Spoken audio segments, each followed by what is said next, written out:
Olá, este é o Fatos, seu canal de curiosidades e muito conteúdo aqui na internet. Hoje vamos voltar no tempo para tentar decifrar um personagem famoso, mas muito misterioso: Judas Iscariotes, um dos 12 apóstolos de Jesus, que ficou conhecido por traí-lo em troca de 30 moedas de prata, o entregando às autoridades religiosas, o que levou à sua crucificação. Após a traição, Judas foi tomado pelo remorso e teria se suicidado, como consta no Evangelho segundo Mateus. Hoje, sua história é frequentemente associada à ganância, ao arrependimento tardio e ao destino trágico. Mas atualmente, a visão sobre Judas, que sempre foi símbolo de traição, tem sido reconsiderada. Algumas pessoas até o chamam de herói. Mas como assim? É isso que vocês vão ver no episódio de hoje. Portanto, vamos ao Fatos.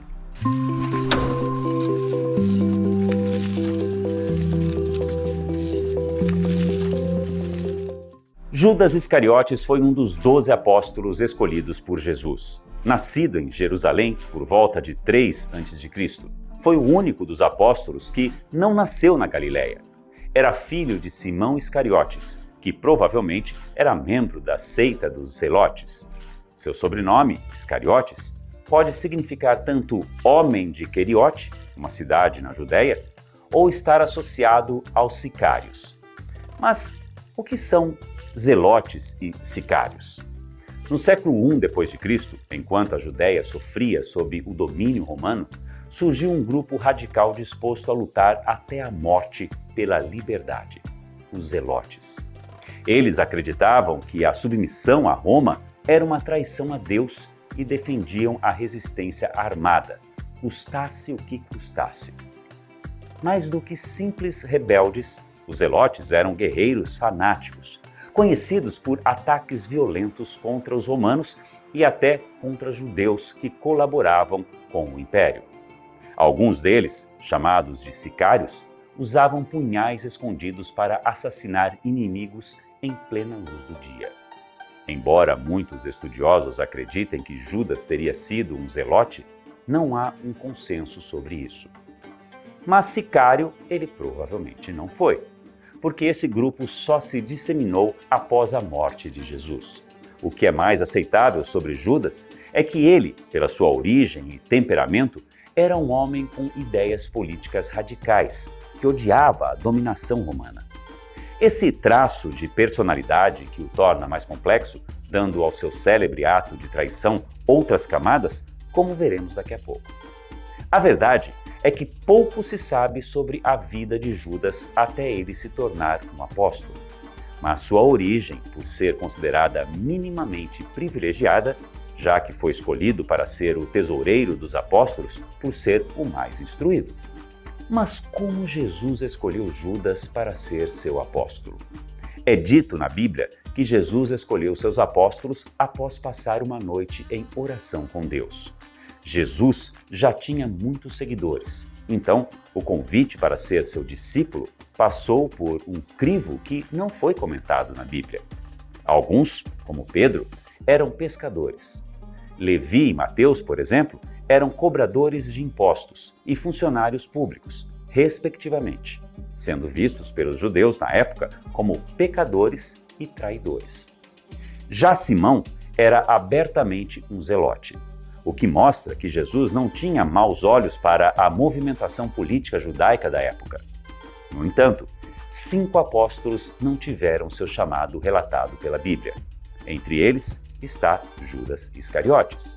Embora Judas tenha uma participação mais ativa nos evangelhos, já perto da morte de Jesus, um evento interessante foi relatado por João em seu evangelho.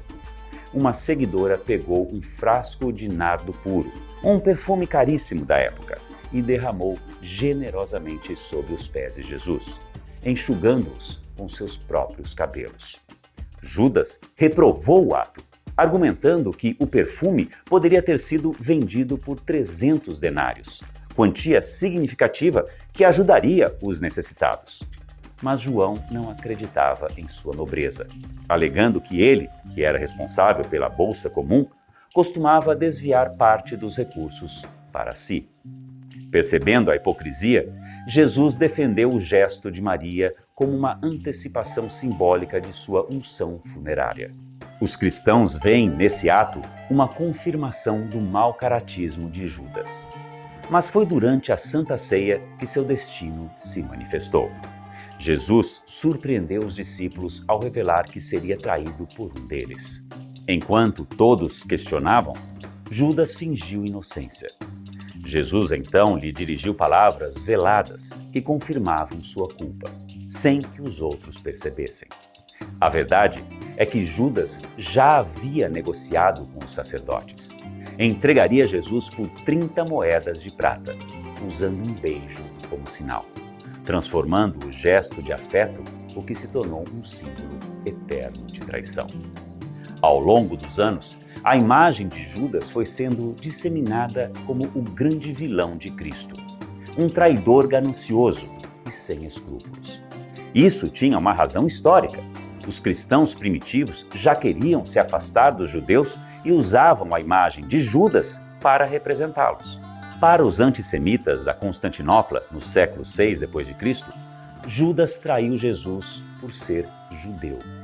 Ao longo dos séculos, a arte cristã, em pinturas da Idade Média, Judas é retratado como um nariz grande, em traços exagerados, geralmente associados aos semitas. No Renascimento, era retratado com traços grotescos e desumanizados. Um exemplo marcante é a obra O Beijo de Judas, de 1304, de Giotto, onde Judas aparece com feições quase símias. Dante, no Inferno, coloca Judas no seu círculo mais baixo, onde o arquipecador é dilacerado por um Satã de 3 cabeças. Incrível, né? Até os dias atuais, no Brasil e em outros países, existe o ritual chamado a Malhação de Judas, que acontece no sábado de Aleluia, com o objetivo de representar a morte de Judas Iscariotes. Essa tradição envolve a criação de bonecos representando Judas, que são submetidos a um ritual de linchamento e, em alguns casos, até mesmo queima. Mas essas representações artísticas refletem mais a construção cultural do arquivilão do que necessariamente a realidade histórica.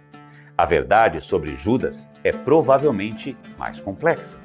Um homem comum, talvez movido por decepção, ambição ou até mesmo por acreditar estar cumprindo um destino maior.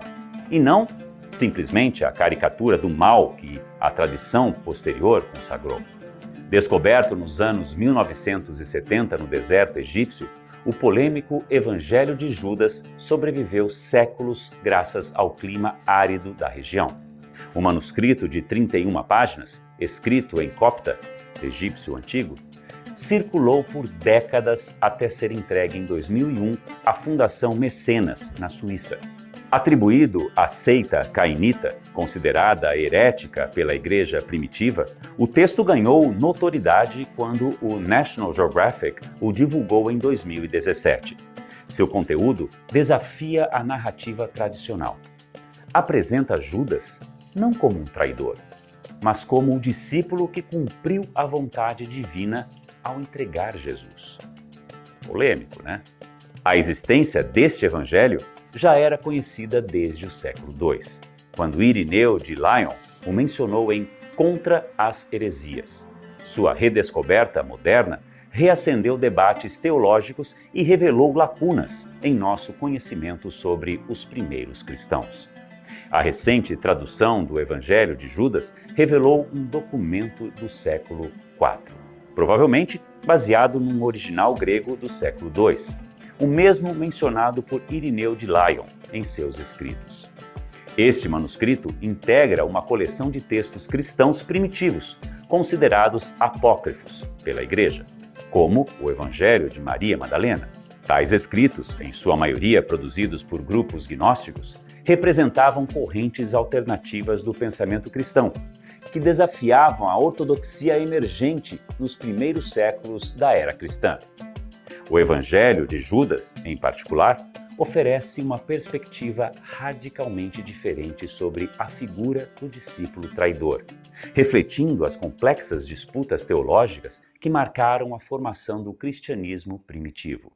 Nesta versão, Jesus teria pedido pessoalmente a Judas que o entregasse, alertando: "Você será amaldiçoado."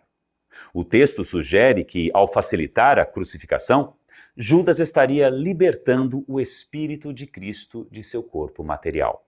Ao invés do suicídio descrito nos evangelhos canônicos, esta narrativa apresenta Judas retirando-se para meditar no deserto após cumprir seu papel crucial. A frase-chave, "Tu superarás todos eles, tu sacrificarás o homem que me cobriu", reforça esta interpretação, mostrando Judas como agente necessário da salvação, não como um traidor. Esta perspectiva desafia séculos de tradição cristã e revela as complexas divisões teológicas dos primeiros séculos do cristianismo. Mas, independente da veracidade desse evangelho, muitos estudiosos já apontavam outras possibilidades para Judas, além do seu papel de traidor. No contexto do messianismo político do século I, Judas pode ter acreditado inicialmente que Jesus, com seus poderes extraordinários, lideraria a tão esperada libertação de Israel do domínio romano. No entanto, à medida que o ministério de Jesus se desenvolvia, focando mais em valores espirituais do que numa revolução política, Judas provavelmente começou a sentir uma profunda decepção. A recusa de Jesus em assumir um papel de líder militar ou revolucionário pode ter frustrado as expectativas de Judas, levando-o a questionar sua lealdade. Essa desilusão, combinada talvez com ambição pessoal ou desespero, pode tê-lo impulsionado a trair Jesus. Não por pura maldade, mas por acreditar que estava forçando a mão do Mestre para agir conforme suas expectativas messiânicas originais. Essas novas perspectivas tornam Judas Iscariotes um personagem mais complexo e humano, longe do simplismo disseminado pelo cristianismo. E aí, gostou de saber mais sobre a história de Judas Iscariotes? Acredita nisso? Você sabia que Judas era um homem envolvido com resistência política dos judeus contra o domínio romano? E na sua opinião, Judas foi um vilão traidor ou um herói ao seu jeito? Escreva aqui nos comentários. Se você curtiu essa história, deixe seu like, inscreva-se no canal e ative o sininho para não perder nenhum conteúdo. O Fatos volta em breve com histórias incríveis. Até a próxima. Tchau!